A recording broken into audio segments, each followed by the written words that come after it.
Hello again, my name's Gabe Zollner. I just posted MVI 3445, Officer Darren Wilson's severe facial injuries.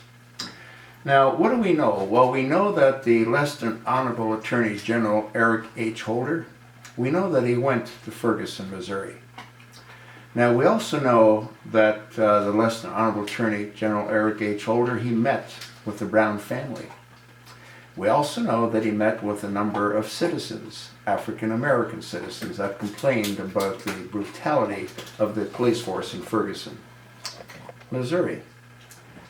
We also know that he started an investigation now to make certain that the police force did not break any federal laws. They're going to review all the arrest records, I imagine. They're going to review the percentage of whites that were arrested versus the percentage of blacks that were arrested. They're in essence going to turn the police force inside out and upside down. We also believe that he probably met with Al Sharpton and Jesse Jackson. The question that I have to ask, that we need an answer to, is did the less than Honorable Attorney General Eric H. Holder stop by to see Officer Darren Wilson? And the reason that's such an important question is because if he would have stopped by to see Officer Darren Wilson, he would have noticed what we noticed once the photograph was finally released of Officer Darren Wilson, which that the right side of his face, especially his eye area, was severely beaten. Now, if that information again would have been made available to the press, to the American people, to the citizens of Ferguson, Mississippi and surrounding areas, might that have prevented the riots that took place? Might that have prevented the loss of life that took place? I'm inclined to think so. So who's ultimately responsible for suppressing that information? We know that the less than Honorable Attorney General Eric H. Holder, along with the Department of Justice, suppressed the videotape of Dorian Johnson and Michael Brown, especially Michael Brown, strong-arming the proprietor in that shop where they stole a box of cigars and I believe a carton of cigarettes. That was kept from the American people. That was kept from the citizens that live near or around or in Ferguson, Missouri.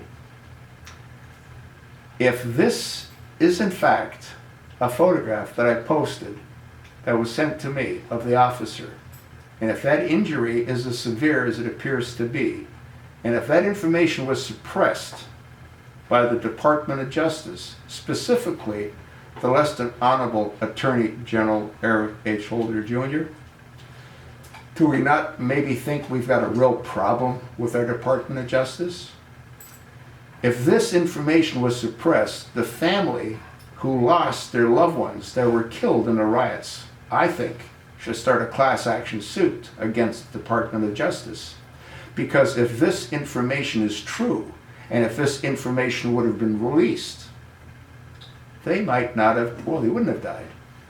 The people that lost their businesses, the people that lost their livelihood, they should also sue the federal government because the federal government suppressed what I believe to be critical information, which resulted in the loss of life, which resulted in the loss of property. So we need to know if in fact the less than Honorable Attorney General Eric H. Holder did not meet with Officer Darren Wilson. And if he didn't, why didn't he? And if he did, why was this information suppressed from the American people? Those questions need answers. Those questions need to be addressed. But who are you going to go to? You're going to go to the governor? You're going to go to Governor Nixon? What did he say? Well, he's got to be prosecuted to the full extent of the law. This is a governor who used to be a prosecutor. He needs to be removed from office. He doesn't deserve being the governor of the great state of Missouri. The people of Missouri need to demand that he's removed. if in fact what I've just gone through is reality, if in fact the Department of Justice, Eric H. Holder Jr., the less than honorable Eric H. Holder Jr., did not meet with Darren Wilson, or if he did meet with Darren Wilson, either way, he's wrong. And those deaths could have been prevented, and the loss of all those businesses could have been prevented as well. That's what I think. Let me know what you think.